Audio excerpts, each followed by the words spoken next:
Hi guys, welcome back to my channel. અને આ જો અઠવાડિયાથી ઘરે છે અને ભણવાનું કીધું છે, પણ મને બૂમો પડાવે છે. અને એક આ બાજુ અમારા કપડાં જો, આ નવા કપડાં છે જે મને થતા નથી. હા, ભલે પાડી નાખ્યું બરાબર. આ પોટલું જે છે નાના છોકરાઓનું છે, વિડીયોના અંશના કપડાં છે.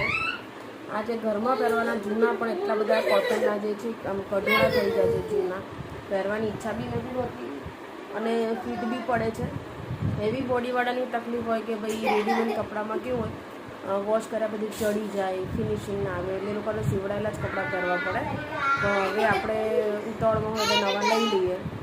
600 રૂપિયાનો કોટ સેટ લીધો પણ ચાલીએ ને એટલે આમ વચ્ચેથી ચડી જાય, એકદમ ગંદુ લાગે.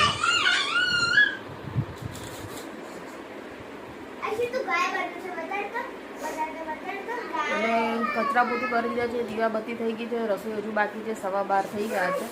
આગે રિંકેશની તિજોરી સરખી કરતી હતી કારણ કે બધા જ કપડાં અસ્તવ્યસ્ત પડેલા હોય.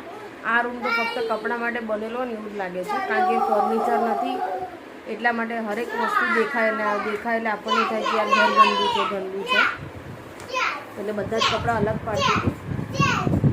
આ જે પોટલી છે એને મારે ઇસ્ત્રી કરવાની છે. અત્યારે મેં રિંકેશની તિજોરી તો સરખી કરી બતાવું તમને. હવે રસોઈ બનાવીશ અને દીદીના જે 7 દિવસ થઈ ગયા છે એને ચિકન પોક્સ થાય છે, એટલે આજે મારે એને માથું ધોઈને નવડાવવાની છે. તો મેં કીધું થોડુંક કામ રૂટીન જે છે એ દરરોજ આપણે કચરા પોતું એવું કરી દઈએ, પછી એક્સ્ટ્રા કામ કરવું ગમે નહીં. મારા વાળ છે. આ ભાઈને બી હવે નવડાવવાનું છે, 2 જણને નાહવાનું બાકી છે.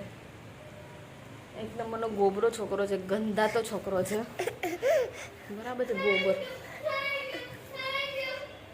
બસ બસ ચલો, બસ હવે જાઓ, મને કામ કરવા દો. ચલો બસ બસ.